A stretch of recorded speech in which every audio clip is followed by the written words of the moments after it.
Ergaa Phaawulos gara warra Qolaasaayisitti erge. Boqonnaa 1. Nagaa.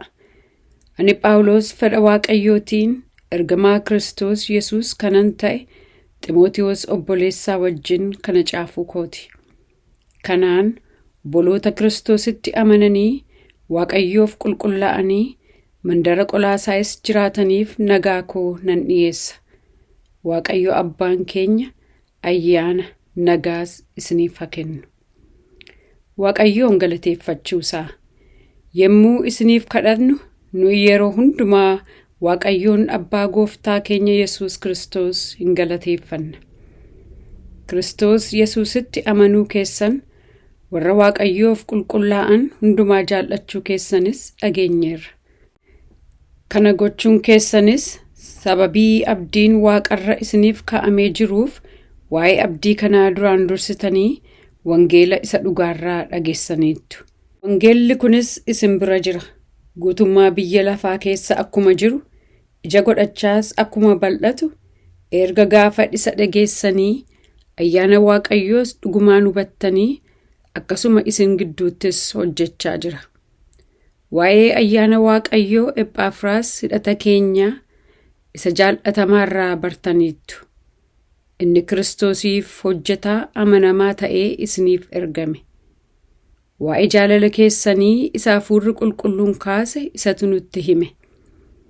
Kanaafis nuyi erga gaafa kana dhageenyeetii Waaqayyoon isiniif kadhachuu hin dhiifne. Fedha isaa hubattanii ogummaa hundumaan qalbifannaa Hafuurri Qulqulluun kennuunis akka guutamtaniif Waaqayyoon isiniif hin kadhanna. Jireenya Gooftaadhaaf ta'u jiraachuu, yeroo hundumaa waan isatti tolu gochuu, hojii gaarii ta'e hundumaatti ija godhachuu, Waaqayyoon beekuttis guddachuu akka dandeessaniif kadhachuu keenya. Obsa hundumaaf gammachuudhaan waliif danda'uuf akka aangoo isa ulfina isaa keessaa dhufuutti jabina hundumaan jabeeffamaa. Abbaa keenya isa ifa Waaqarraatti qooda warra isaaf qulqullaa'anii keessaa hirmaachuu isin dandeessiseef galata dhiyeessaa. Inni aboo dukkanaa jalaa nu baasee gara mootummaa ilma isaa isa jaallatamaatti nu dabarse. Ilma isaa kanaan furamuu, dhiifamuu cubbuus arganneerra. Kiristoos uumama hundumaa gararraa ta'uusaa. Kiristoos bifa Waaqayyoo ijaan hin argamne ittiin namatti mul'atudha. Uumama hundumaa duras dhalate. Wanti Waaqa keessa jiruuf wanti lafarra jiru hundinuu, wanti ijaan argamuuf wanti ijaan hin argamne, warri teessotarra taa'aniif, warri mootummaa qaban, warri bantii Waaqaa keessaa gooftummaaf aboo qabu jedhamanii sodaataman isaan uumamani. Wanti hundinuu karaa isaa uumame. Isaafis uumame. Inni wanta hundumaa dura ture. Karaa isaa wanti hundinuu iddoo godhatee hin jiraata. Inni mataa waldaa kiristaanaa isa dhagna isaa jedhamee waamameeti. Inni jalqaba waan hundumaati. Waan hundumaatti isa duraa akka ta'uuf inni warra du'an keessaa dura ka'e. Waaqayyo guutummaa waaqayyummaa isaatiin isa keessa jiraachuutti gammadeera. Waaqayyo wanta hundumaa karaa isaa ofitti araarse. Dhiiga Kiristoos isa fannoo irratti dhangala'eenis lafarratti Waaqarrattis nagaa buuseera. Isin dur hamaa yaaduu keessaniin, hojjechuu keessaniinis orma diina Waaqayyoos taatanii turtani. Amma garuu Waaqayyo du'a namummaa ilma isaatiin isin araarse. Warra isaaf qulqullaa'an, warra mudaa hin qabne, warra bal'eessaa hin qabnes godhee of dura isin dhaabachiiseera. Haa ta'u iyyuu malee amantii keessatti hafuun, hundee keessan irratti jabaattanii dhaabachuun, abdii isa karaa wangeelaa dhageessanirraa socho'uu dhiisuun isinirra jira. Wangeelichi Waaqa jalaa uumama hundumaatti lallabamee jira.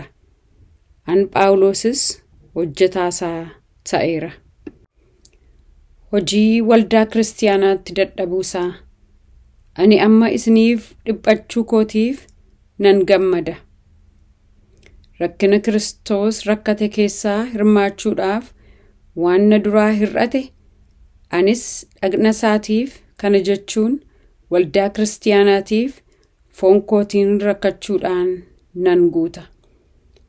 Akka hojii isiniif hojjechuudhaaf Waaqayyo anatti kenneetti dubbii Waaqayyoo guutummaatti waliin ga'uudhaaf hojjetaa waldaa kiristaanaa ta'eera. Dubbiin kun bara durii jalqabee dhaloota turan duraa dhokatee ture. Amma garuu warra Waaqayyoof qulqullaa'anitti mul'ifameera. Waaqayyoo oksaa isa ulfinaan guutuu kana warra saba isaa hin ta'in keessatti argisiisuudhaan warra kansaatiitti beeksisuu jaallate.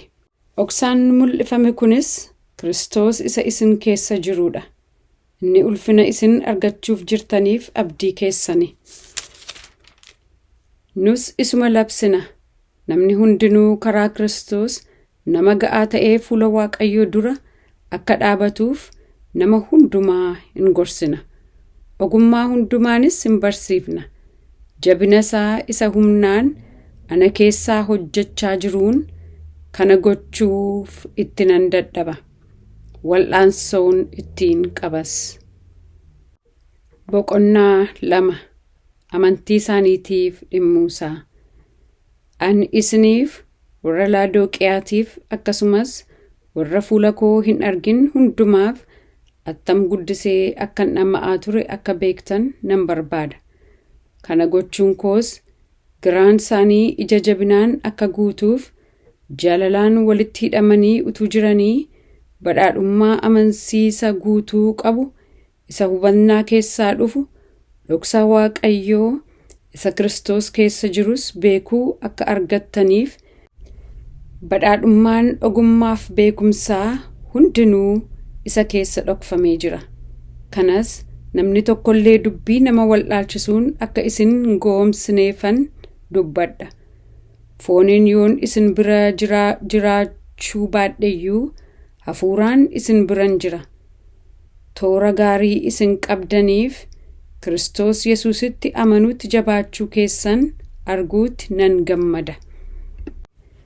Karaa Kiristoos jireenyi guutuu ta'uusaa. Egaa Kiristoos Yesuus goofticha akkuma fudhattanitti isatti jiraadhaa. Akkuma barsiifamtanitti hundee keessan gadi fageeffadhaa. Isatti ijaaramaatii amantiitti dhaabamaa. Galata guutee irra dhangala'us dhiyeessaa. Namni tokkollee akka barsiisa Kiristoositti utuu hin ta'in yaada mataasaa keessaa ba'eef goomsaa waan tokko of keessaa hin qabneen isin hin harkisin. Akka barsiisa amala namaatti akka isa hafuurota bantii Waaqaa keessaa biyya lafaa kanarratti humna qabu jedhamanii sodaatamanitti isin hin booji'in. Kana hundumaattis of eeggadhaa.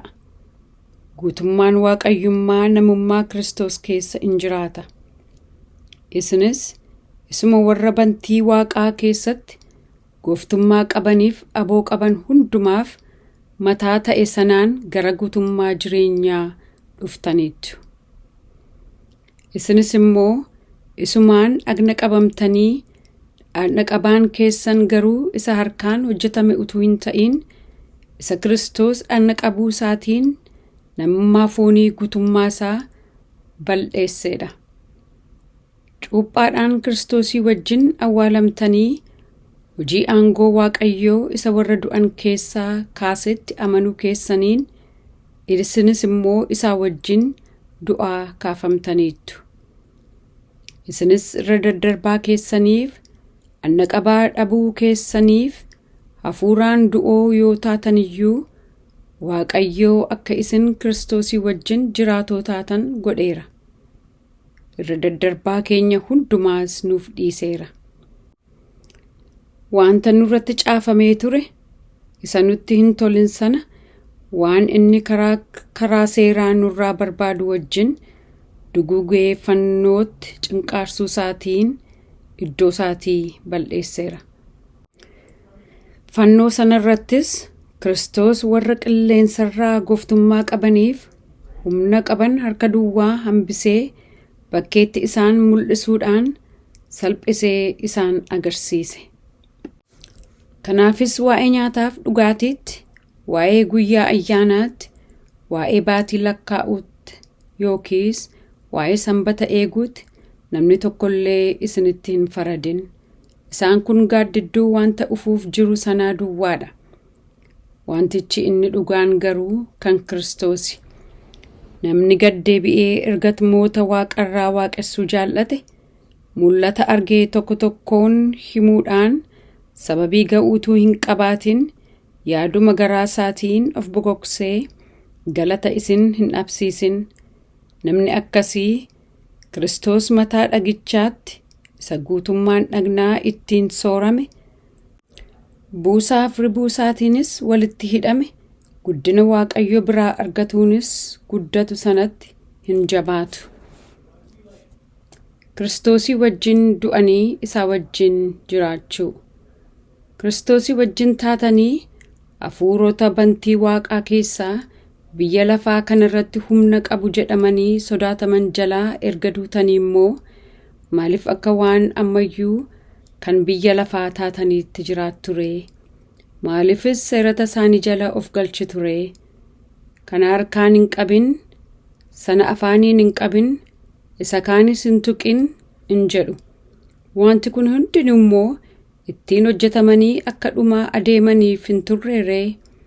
Akka ajaja namaaf, akka barsiisa namaattis dubbatame miti ree? Seerattootni akkasii waaqessuu addaan ba'ee irraa ka'uu isaaniitiin waan gad deebisan fakkaachuu isaaniitiin agnatti hammaachuu isaaniitiin wanta ogummaarra dhaabbatan hin fakkaatu. Garuu gara waan gatii qabuutti utuu hin ta'in gara hawwa foonii raawwachuutti nama geessu. Boqonnaa 3. Yaada garaa ofii wanta Waaqarra jirutti hidhachuu. Egaa Kiristoosii wajjin du'aa erga gaafamtanii wanta Waaqa keessaa iddoo Kiristoos gara mirgaa Waaqayyoo taa'ee jirutti barbaadaa. Yaada garaa keessanii wanta Waaqarra jirutti hidhaa malee wanta lafarra jirutti hin hidhinaa. Isin duutaniittu. Jireenyi keessan Kiristoosii wajjin Waaqayyo keessa dhokateera. Kiristoos inni jireenya nuuf ta'e yommuu mul'atu isinis immoo isaa wajjin ulfinaan mul'achuuf jirtu. Waa'ee jireenya isa moofaatiif isa haaraa dubbachuusaa. Egaa yaada garaa keessan wanta lafarra jirutti isa hidhu hallelummaaf xuraa'ummaa, kajellaaf hawwa hamaa, sassata, waaqayyoolii tolfaman waaqessuutti lakkaa'amus of keessaa ajjeesaa. Sababii wanta kana hundumaatiif eekkamsi Waaqayyoo warra isaaf hin abboomamne irratti hin dhufa. Namoota waan akkasii hojjetan gidduu yommuu jiraattan isinis immoo yeroo sana akkasumatti deddeebi'aa turtanii. Amma garuu isin eekkamsa, aarii, hammina, maqaa walii bal'eessuus hundumaa ofirraa fageessaa. Dubbiin nama yeellaasisu afaan keessan keessaa hin ba'in. Soba walitti hin dubbatinaa. Namummaa hoomoofaa hojii isaa hundumaa wajjin ofirraa baaftaniittu. Namummaa haaraas uffattaniittu. Inni hubannaa isa akka fakkaattii isaatti isa uume bira ga'uudhaaf yeroo hundumaa hareffamuutti jira. Egaa si'achi Girikiif Yihuudii, nama anna qabateef nama anna hin qabatin, waldhaalaa isa jireenya isaa hin qajeelfatin, garba birmaduu jechuun hin jiru. Kiristoos garuu hundumaaf jira. Inni nama hundumaaf waan hundumaati. Isin warra fo'aman, warra Waaqayyoof qulqullaa'an, warra jaallatamanis erga taatanii araara garaa keessaa dhufu, gaarummaa, gad of deebisuu, garraamummaa, obsas akka uffataatti uffadhaatii keessa jiraadhaa. Waliif danda'aa. Namni tokko isa kaan yoo komate waliif dhiisaa.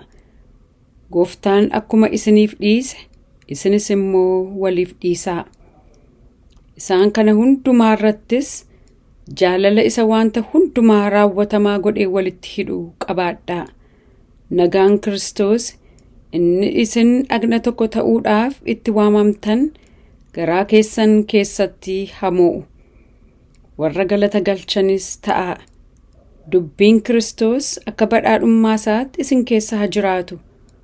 Ogummaa hundumaan wal barsiisaa, wal gorsaas, qooqa garagaraatiin, faarfannaa galataatiin, weedduu hafuuraatiinis galata garaa keessanii Waaqayyoof faarfadhaa.